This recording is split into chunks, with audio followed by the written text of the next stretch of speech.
The Geneva Conventions are treaties of international humanitarian law adopted on the 12th August 1949.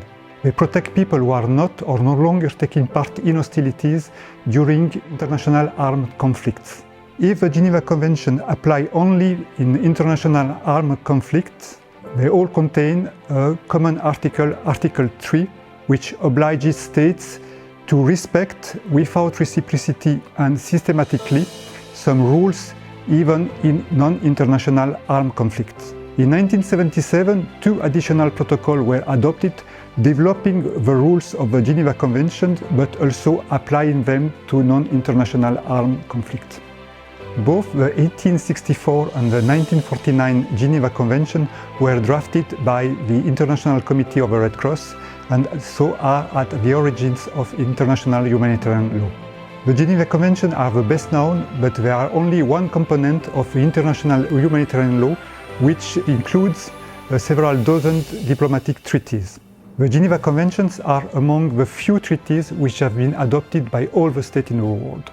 The Geneva Conventions have been and still are criticized as a Western creation.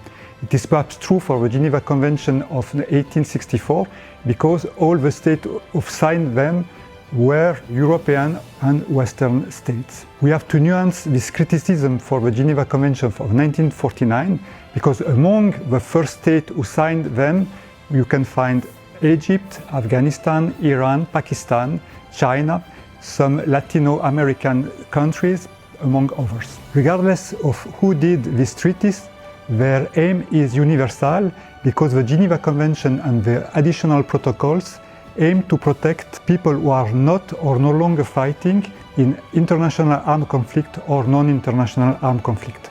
And as war is a universal phenomenon, the Geneva Conventions and the additional protocol are still today relevant and apply to the four corners of the earth. In addition, as early as the 19th century, the ICRC began researching over rules of war existing in non-Western civilization and cultures. This proves that the ICRC was aware of the Eurocentric character of the first Geneva Conventions and at the same time that some rules were existing in similar forms on other continents.